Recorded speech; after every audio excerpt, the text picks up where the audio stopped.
പിണറായി വിജയന്റെ സ്വപ്ന പദ്ധതി, അതായത് ആറന്മുളയിൽ മുമ്പ് വിമാനത്താവളത്തിന് ഏറ്റെടുത്ത വസ്തുവിൽ ഒരു ഇലക്ട്രോണിക് പാർക്ക്. ആ സ്വപ്നം പൊലിച്ചു കളഞ്ഞിരിക്കുകയാണ് കൃഷിമന്ത്രി പി പ്രസാദ്. വലിയ തിരിച്ചടിയാണല്ലോ. മുന്നണിക്കകത്ത് തന്നെ ഭിന്നത ഉണ്ടാക്കാനുള്ള എല്ലാ അവസരങ്ങളും നിറഞ്ഞു നിൽക്കുകയാണ്. തീർച്ചയായിട്ടും പ്രിയൻ സൂചിപ്പിച്ചതുപോലെ തന്നെ ഈ CPM-CPI തർക്കം എപ്പോഴും ഉണ്ടല്ലോ സ്വാഭാവികമായും. ഇപ്പോൾ ഈ ബിനോയ് വിശ്വമൊക്കെ വന്നതിന് ശേഷം ഒരുപാട് മാറ്റങ്ങൾ വരുമെന്ന് നമ്മൾ പ്രതീക്ഷിച്ചു. കാരണം കാനത്തിന് ശേഷം വന്ന ബിനോയ് വിശ്വം ഈ ഇത്തരം നിലപാടുകളിൽ കർക്കശ സ്വഭാവം കാണിക്കുമെന്ന് നമ്മൾ കരുതിയിരുന്നു. പക്ഷേ ബിനോയ് വിശ്വത്തിന് വേണ്ടത്ര ശോഭിക്കാനായില്ല. സ്വന്തം പാളയത്തിൽ നിന്ന് തന്നെ ബിനോയ് വിശ്വത്തിനെതിരെയുള്ള ഓഡിയോ ക്ലിപ്പുകളും എല്ലാം പുറത്തു വന്നിരിക്കുക, പിന്നെ ഒന്നിനും കൊള്ളില്ല എന്നൊക്കെ പറഞ്ഞിട്ടുള്ളൊരു സാധനം. അപ്പോൾ പിണറായിയും രാജീവും മോഹിച്ചത് തകർത്തിരിക്കുകയാണ് ഇപ്പോൾ പി പ്രസാദ്. അപ്പോൾ ഇത് കൃഷിമന്ത്രിയെ തള്ളാനാകാതെ രാജന് വേറെ നിവർത്തിയില്ല.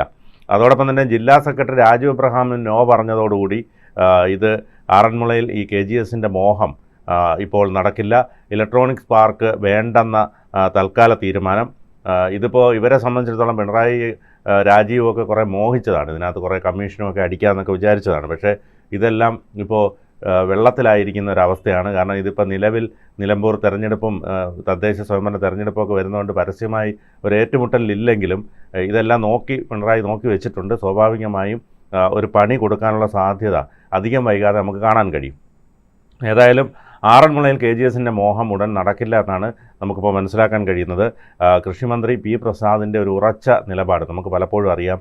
ഈ CPI മന്ത്രിമാരൊക്കെ തന്നെ മറ്റേ എലപ്പുള്ളിയിലെ മറ്റേ മദ്യ പ്ലാന്റുമായി ബന്ധപ്പെട്ടൊക്കെ പുറത്തു നിന്നുകൊണ്ട് ബിനോയ് വിശ്വമൊക്കെ ഇതിനെ എതിർക്കുകയും ഈ പ്രസാദും രാജനും ചിഞ്ചുറാണിയൊക്കെ ഈ മന്ത്രിസഭാ യോഗം അതും ഒക്കെ നടക്കുമ്പോൾ മിണ്ടാതിരുന്നിട്ട് ഇറങ്ങി വന്നിട്ട് മാധ്യമങ്ങളുടെ കണ്ണിൽ പൊടിയിടാൻ വേണ്ടി കുറേ എതിർപ്പുകൾ പറയുമായിരുന്നു. പക്ഷേ ഈ ഒരു വിഷയത്തിൽ ഏതായാലും കൃഷിമന്ത്രി പി പ്രസാദിൻ്റെ ഉറച്ച നിലപാട് നിർണായകമായി എന്നുള്ളതാണ്. കൃഷിമന്ത്രി തള്ളാൻ CPI നേതാവും മന്ത്രിയുമായ രാജന് പോലും കഴിഞ്ഞില്ല എന്നുള്ളതാണ്, റവന്യൂ മന്ത്രിക്കും കഴിഞ്ഞില്ല എന്നുള്ളതാണ് ഇതിനകത്ത് ഏറ്റവും വലിയൊരു വിജയമായി CPI കാണുന്നത്. അതോടൊപ്പം തന്നെ CPM പത്തനംതിട്ട ജില്ലാ നേതൃത്വവും ഇതിനെ എതിർത്തിരിക്കുകയാണ്. അതിപ്പോൾ ആലപ്പുഴയിൽ പ്രശ്നമായിട്ടുണ്ട്, പത്തനംതിട്ടയിൽ ഇനിയിപ്പം ഓങ്ങി വെച്ചിട്ടുണ്ട് പിണറായി. രാജു എബ്രഹാമിനൊക്കെ ഇനിയിപ്പോൾ പണി കിട്ടാനുള്ള ചാൻസ് ഉണ്ട്. അത് പാരിസ്ഥിതിക പ്രശ്നങ്ങളാണ് ചർച്ചയാക്കിയത്. അതായത് രാജു എബ്രഹാമിനെയൊക്കെ സംബന്ധിച്ചിടത്തോളം അവിടുത്തെ ഒരു ഗ്രൗണ്ട് സപ്പോർട്ട് അത്യാവശ്യമാണ്. കാരണം ഇത്തരത്തിൽ കമ്മീഷന് വേണ്ടി ഇതൊക്കെ കൊണ്ടുവന്നാലും അവർക്ക് പിന്നീട് അവിടെ നിലനിൽക്കണമെങ്കിൽ അത് അത്യാവശ്യമാണ്. അതുകൊണ്ട് രാജു എബ്രഹാമും ഒരു പ്രത്യേക നിലപാടെടുത്തു എന്നുള്ളതാണ് ഇതിനകത്തുള്ളൊരു പ്രത്യേകത. ഇതോടെ ആറന്മുള പൈതൃക സമിതിയുടെ പ്രതിഷേധങ്ങളിലേക്ക് കാര്യങ്ങൾ പോകാതെ തന്നെ പ്രശ്നം രമ്യമായി പരിഹരിക്കപ്പെട്ടു. പക്ഷേ ഭാവിയിൽ ഈ ആവശ്യം തലപൊക്കാനുള്ള സാധ്യതയുണ്ട്. കാരണം ഇനി മൂന്നാം ടേം കൂടി വന്നു കഴിഞ്ഞാൽ ഇതൊക്കെ പൊക്കിക്കൊണ്ടുവരും സ്വാഭാവികമായിട്ടും. അപ്പം ഇത് ആറന്മുള വിമാനത്താവളത്തിനായുള്ള ഭൂമിയിൽ ഇലക്ട്രോണിക്സ് പാർക്ക് സ്ഥാപിക്കാനുള്ള നീക്കം കൃഷി വകുപ്പിൻ്റെയും KSITLൻ്റെയും എതിർപ്പിനെ തുടർന്ന് തൽക്കാലം ഒഴിവാക്കിയെന്ന് മാത്രമേ നമുക്ക് പറയാൻ പറ്റൂ. തൽക്കാലം അതായത് KGS ഗ്രൂപ്പിന്റെ വലിയ ഒരു പദ്ധതിയാണ്. 5000 കോടി രൂപയാണ് നിക്ഷേപം. 1000-ലേറെ ആൾക്കാർക്ക് ജോലി കിട്ടുന്ന പദ്ധതിയാണ്. 335.25 ഏക്കർ ഭൂമിയാണ് ഇതിന് ഏറ്റെടുക്കേണ്ടത്. പക്ഷേ ഈ ഭൂമിയുടെ പ്രശ്നം എന്ന് പറഞ്ഞു കഴിഞ്ഞാൽ മുഴുവനായിട്ടും ഈ പാടങ്ങളും പഴയ തണ്ണീർത്തടങ്ങളും ഒക്കെയാണ്. അപ്പോൾ ഈ വെറ്റ്ലാൻഡിൻ്റെ ഒരു സംരക്ഷണ നിയമം ഉണ്ടല്ലോ, ആ സംരക്ഷണ നിയമം ഉപയോഗിച്ച് തന്നെ ഭൂമി തരം മാറ്റി കരഭൂമിയാണെന്ന് വരുത്തിയാൽ മാത്രമേ ഇത് ഇത്തരം പ്രവർത്തനങ്ങൾക്കോ നിർമ്മാണ പ്രവർത്തനങ്ങൾക്കോ ഉപയോഗിക്കാൻ കഴിയുള്ളൂ. അപ്പോൾ അതുപോലെ തന്നെ മറ്റൊരു പ്രശ്നം ഇതിനകത്തുള്ളതെന്ന് പറഞ്ഞാൽ 15 ഏക്കറിൽ കൂടുതൽ കേരളത്തിൽ ഭൂമി കൈവശം വയ്ക്കാനായിട്ട്, അതായത് വെറും തരിശു ഭൂമിയോ ചെറിയ ഭൂമികളോ ഒന്നും തന്നെ കൈവശം വയ്ക്കാൻ കഴിയില്ല. തോട്ടം മേഖലയിൽ ഒഴികെ ഈ പറയുന്ന ഭൂപരിഷ്കരണ നിയമത്തിൻ്റെ ഭാഗമായിട്ട് വലിയ തോതിൽ ഭൂമി കൈവശം വയ്ക്കാനായിട്ട് അനുമതിയില്ല. അപ്പോൾ അതിൽ ഇളവ് വരുത്തണമെന്നും ആവശ്യപ്പെട്ടിട്ടുണ്ട്. നേരത്തെ ഒയാസിസ് കമ്പനിയും ഇതേ ആവശ്യമാണ് പാലക്കാട് ഉന്നയിച്ചത്. തങ്ങൾക്ക് ഈ പറയുന്ന ഭൂപരിഷ്കരണ നിയമത്തിനകത്ത് ഇളവ് വേണമെന്നും ഈ പറയുന്ന പ്രശ്നങ്ങൾ അവിടെയും ഇടങ്കോലിട്ടത് റവന്യൂ വകുപ്പും ഈ പറയുന്ന കൃഷി വകുപ്പും തന്നെയാണ്. നമുക്കറിയാം കൃത്യമായിട്ട് വനം, കൃഷി, റവന്യൂ ഈ 3 വകുപ്പുകൾ മിക്കവാറും കൈയാളാറുള്ളത് CPI ആണ്. CPIക്കാണ് ഇത്തരം വകുപ്പുകൾ മിക്കവാറും ലഭിക്കുന്നതും. അവരെന്ത് ചെയ്യുമെന്ന് പറഞ്ഞു കഴിഞ്ഞാൽ വലിയ തോതിൽ ഇതിനകത്ത് പല കളികളും നടത്തും. ഭൂമിയുമായിട്ട് ബന്ധപ്പെട്ട ഈ 3 വകുപ്പുകൾ ഇവരുടെ കയ്യിലുള്ളത് കൊണ്ട് തന്നെ CPMന് ഇല്ലെങ്കിൽ LDFനകത്ത് ഒരു സമവായത്തിലേക്ക് എത്താൻ, തങ്ങൾ പരിസ്ഥിതി സംരക്ഷണവാദികളാണെന്നൊക്കെയുള്ള വാദം CPI അങ്ങ് മുന്നോട്ട് വയ്ക്കും. ഞങ്ങൾ ശരിയാണ്, ഞങ്ങൾ വളരെ നല്ലവരാണ്, ഇവരെന്തോ മോശക്കാരാണെന്നുള്ള രീതിയിലുള്ള സമീപനമൊക്കെ ഈ പറയുന്ന CPI എടുക്കാറുള്ളത്. അതുകൊണ്ട് തന്നെ ഇപ്പോഴുണ്ടായിരിക്കുന്ന ഒരു ഭിന്നത അത് സർക്കാരിൽ കൃത്യമായി പ്രതിഫലിക്കും. മറ്റേതെങ്കിലുമൊക്കെ ഈ ചെക്സ് ആൻഡ് ബാലൻസ് എന്ന് പറയുന്നത് പോലെ മറ്റേതെങ്കിലും ഘട്ടത്തിൽ ഈ പറയുന്ന കൃഷി വകുപ്പിനോ മറ്റ് CPIയുടെ മന്ത്രിമാർക്കോ CPIയുടെ വകുപ്പുകൾക്കോ എന്തെങ്കിലും ഒരു ആവശ്യം വന്നാൽ ഇതുപോലെ ഇടങ്കോലിടാനായിട്ട് CPM ശ്രമിക്കും. അത് ഈ ഇടതുമുന്നണിക്കകത്ത് വലിയ ഭിന്നത ഉണ്ടാക്കും. വരാനിരിക്കുന്ന തെരഞ്ഞെടുപ്പിന്റെ ഘട്ടം കൂടിയാകുമ്പോൾ ഈ പറയുന്ന അസ്വാരസ്യങ്ങൾ തിരഞ്ഞെടുപ്പിനെയും ബാധിക്കും. തീർച്ചയായിട്ടും. അതുമാത്രമല്ല ഈ CPIയെ സംബന്ധിച്ചിടത്തോളം നമുക്കറിയാം, പണ്ട് വെളിയം ഭാർഗവനും CK ചന്ദ്രപ്പൻ്റെയൊക്കെ കാലം മാറി. ഇപ്പം കച്ചവടമാണ്. ഇവരിപ്പോൾ ഈ ആൾക്കാരുടെ ഇടയിൽ അല്ലെങ്കിൽ സമൂഹത്തിൻ്റെ ഇടയിൽ, കേരളീയ പൊതുസമൂഹത്തിൻ്റെ ഇടയിലൊക്കെ ഇതിനെ എതിർക്കുകയും ഇത് ഭയങ്കര പാരിസ്ഥിതിക പ്രശ്നം ഉണ്ടാക്കുമെന്ന് പറയുന്നെങ്കിലും സ്വന്തമായി സമ്പാദിക്കുന്ന കാര്യത്തിലൊന്നും ഒരു കുറവുമില്ല. പല നേതാക്കളും നമ്മൾ പേരെടുത്ത് പറയുന്നില്ല, ഉണ്ടാക്കിയത് കോടികളാണ്.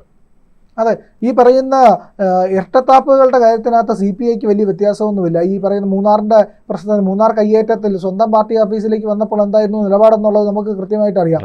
അതുപോലെ തന്നെ ഒരു പ്രധാനപ്പെട്ട കാര്യം എന്ന് പറഞ്ഞു കഴിഞ്ഞാൽ CPIയുടെ ഒരു മുൻ മന്ത്രി, അദ്ദേഹം കൃഷിമന്ത്രിയായിരുന്നപ്പോൾ കാണിച്ച ഒരു പരിപാടി എന്താണെന്ന് പറഞ്ഞുതരാം. 4% പലിശയിൽ ഈ പറയുന്ന കാർഷിക വായ്പ സ്വർണ്ണ പണയത്തിൽ നൽകുമായിരുന്നു.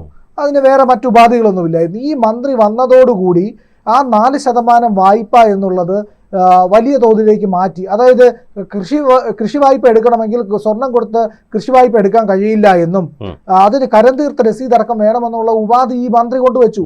VS സുനിൽകുമാറാണ് ചെയ്തത്. തൃശ്ശൂരിലെ MLA ആയിരുന്ന VS സുനിൽകുമാർ എന്താ ചെയ്തതെന്ന് പറഞ്ഞു കഴിഞ്ഞാൽ ഇതിനെപ്പറ്റി വലിയ വിമർശനമുണ്ട്. അതായത് ഈ സ്വകാര്യ സ്വർണ്ണപ്പണയ സ്ഥാപനങ്ങൾ നമുക്കറിയാമല്ലോ, വലിയ സ്വകാര്യ സ്വർണ്ണപ്പണയ സ്ഥാപനങ്ങൾ അതെ ഇവിടെ കേരളത്തിൽ പ്രവർത്തിക്കുന്നുണ്ട്. അപ്പൊ അവർക്ക് വേണ്ടിയിട്ടാണ് ഈ പറയുന്ന VS ശിവകുമാർ VS സുനിൽകുമാർ ഇത്തരത്തിലുള്ള ഈ പറയുന്ന പണയ പരിപാടിയെ നിർത്തലാക്കിയത്. അതായത് ഇത് വേണം, രസീത് വേണം, കരഞ്ഞെടുത്ത രസീതില്ലാതെ ഈ പറയുന്ന സ്വർണ്ണപ്പണയം വെച്ച് കാർഷിക വായ്പ എടുക്കാൻ പറ്റില്ല എന്ന് വന്നു. സാധാരണക്കാരെ മനുഷ്യൻ ആരാ സ്വർണ്ണം പണയം വെക്കാൻ പോകുന്നത്? വൻകിട കുത്തോ മുതലാളിമാർക്ക് ഓടി കിട്ടുമെന്നേ, അല്ലെങ്കിൽ ഈ പറയുന്ന ഓവർ ഡ്രാഫ്റ്റ് ഒക്കെ എടുത്തിട്ട് അവർക്ക് അതിനകത്ത് വലിയൊരു അപകടം എന്ന് പറഞ്ഞാൽ, ഞാൻ ഇത് കാർഷിക വായ്പ സ്വർണ്ണപ്പണയം വെക്കുന്ന ഒരാളാണ്.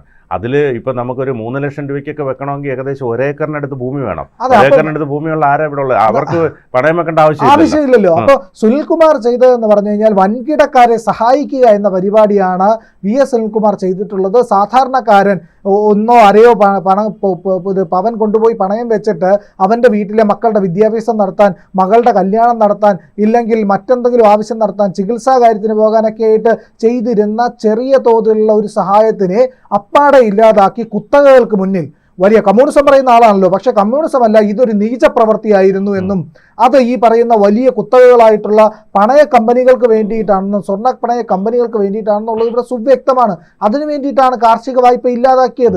അതിനു വേണ്ടിയിട്ടാണ് കരം തീർത്ത രസീത് കാർഷിക വായ്പയ്ക്ക് ഈ സ്വർണം പണയം വെച്ച് എടുക്കുന്നതിന് വേണമെന്ന് പറഞ്ഞത്. അപ്പോൾ സുനിൽകുമാറിന്റെ നയം അവിടെ വ്യക്തമാണ്. എന്താണ് എന്നുള്ളത് കൃത്യമായി മനസ്സിലായി. ആരെ സഹായിക്കാനാണെന്നുള്ളത് മനസ്സിലായി. ദേശസാൽകൃത ബാങ്കുകൾ, അതായത് സർക്കാർ ബാങ്കുകളിൽ ഉണ്ടായിരുന്ന ഈ സ്വർണ്ണപ്പണയ പദ്ധതിയെ അട്ടിമറിച്ചതിൽ ഈ പറയുന്ന CPIയുടെ മന്ത്രിയായിരുന്ന സുനിൽകുമാറിന് നിർണായകമായ പങ്കാണുള്ളത്. ഇത് ജനവിരുദ്ധമായിട്ടുള്ള നയമാണ്. ഈ കുത്തകകളായിട്ടുള്ള 1 ഏക്കറിലധികം ഭൂമിയുള്ള ആൾക്കാർക്ക് മാത്രമേ വലിയ തുക എടുക്കാൻ കഴിയുള്ളൂ. സാധാരണക്കാരനെ കൊണ്ട് പണയം വെച്ച് വലിയ തുക എടുക്കാൻ കഴിയില്ല. അപ്പൊ കർഷകരെ സഹായിക്കുക എന്നുള്ളതല്ല, മറിച്ച് വലിയ സ്വർണ്ണപ്പണയ കമ്പനികളെ സഹായിക്കുക. ഇവർ ചുമ്മാതെ ഈ സഹായം ചെയ്തു കൊടുക്കുമെന്ന് തോന്നുന്നുണ്ടോ? VS സുനിൽകുമാറിനൊക്കെ ഈ പറയുന്ന നിയമനിർമ്മാണം നടത്തി ഈ കുത്തകകളായിട്ടുള്ള ഈ പറയുന്ന സ്വർണ്ണപ്പണയ കമ്പനികളെയൊക്കെ സഹായിക്കുമ്പോൾ വെറുതെ സഹായിച്ചു കൊടുക്കാമല്ലോ. അതെ, ആ സഹായത്തിന് പിന്നിൽ മറ്റെന്തെങ്കിലും ഉണ്ടോ എന്നുള്ളത് വിജിലൻസ് ഒക്കെ അന്വേഷിക്കേണ്ടതാണ്.